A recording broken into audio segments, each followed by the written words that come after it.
again.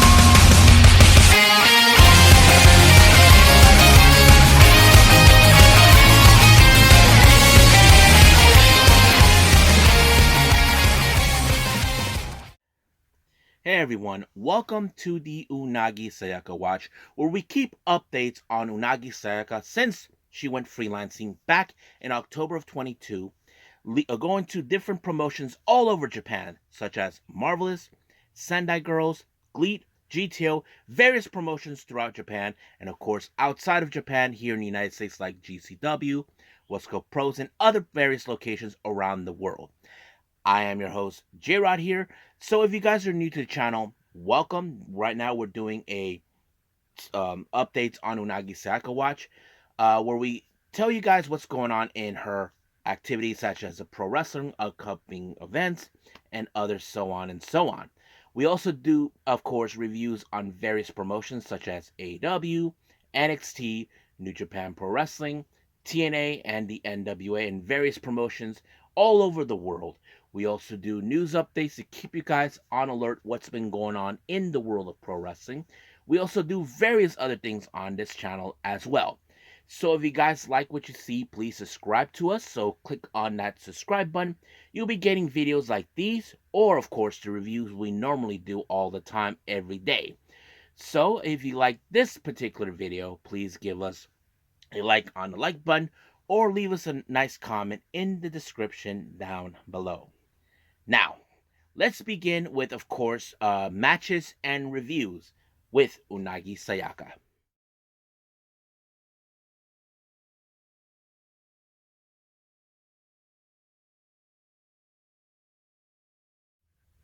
Okay,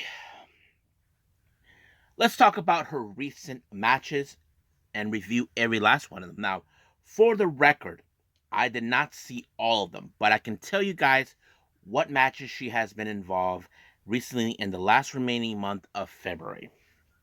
Now, on the 17th of February, she was involved in a freelance show called Borrow 45, celebrating their 7th anniversary. Unagi Sayaka actually teamed up with Suri and Risa Serra. They take on Ayami Sazamura, Itsuki Aoki, and of course Miyuki Takase. Now, I don't know the full length of the particular show, but I did learn that this match ended in a time limit draw after 15 minutes. So, very frustrating, but it was interesting about this, what I learned. I know that Suri has not issues, more like complaints and harsh criticism towards Unagi because of what happened when she teamed up with her in All Japan Pro Wrestling. But that's how it was, but we'll see. Anyway, a few days later, on the 20th of February, Unagi returned to Sendai and she takes on Yuraki. What was it? Yurika Oka. Now, they have teamed up before last year. No, scratch that, in 2022. Now, we know that Eureka has been trying to get a singles match with her. I think it's been almost over a year she tried, but however, they never come around it. And now that she has, but unfortunately, Unagi actually picked up the win. So, but we do know that after the main event, Unagi Sayaka watch got in Unagi Sayaka. My bad. I keep saying that Unagi Sayaka watch. I don't know why.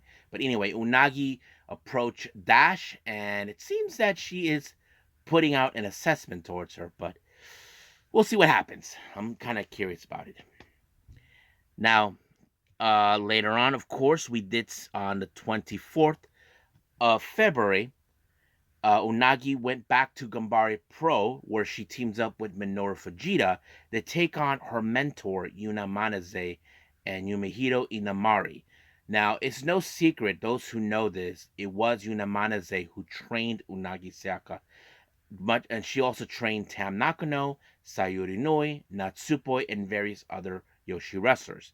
But it was, of course, Yuna who called her out because this was her first match since she was injured to come back, and she picked Unagi. Now, I don't know if this is something she wanted to do to rectify over the loss she had with her back in 2022. If you guys remember, Unagi made an appearance at Ganbare Pro and had a singles match towards Unagi, but she lost. But in this case, history did repeat itself again for Yuna but Unagi did won. So I don't know much of the details. Hopefully, I get details on how that match ended, but we'll just see. Now, on the 25th of February, Unagi was involved in the CML Ladies Ring. Now, those who don't know, many of the female wrestlers of CML actually come to Japan and they do a show. Unagi was paired the team up with Mei Shiruga. This is her first time. And I think many fans I know have often talked. They would love to see Unagi be at, of course, at Choco Pro. I would love to see that. So that would be fun. But they take on the combined forces of La Jarochita and La Lluvia. But unfortunately, this match said that it was, of course, Jarochita and Lluvia won after winning the 2 out of 3 best falls. So that's how it is. Now, recently, on the 27th of February, Unagi was involved in an 8-women elimination tag match. She teams up with Mio Momono, I don't know why, Miyuki Takase, and Tomoko Watanabe. They take on Izuki Aoki, Maria and Riku Kawahara, better known as Magenta, and Mayu Hiki. Unagi's team actually won that match. So I will hopefully I get to see the full length of that match. I mean, I know a way how to do that, but I'll let you guys know at some other point.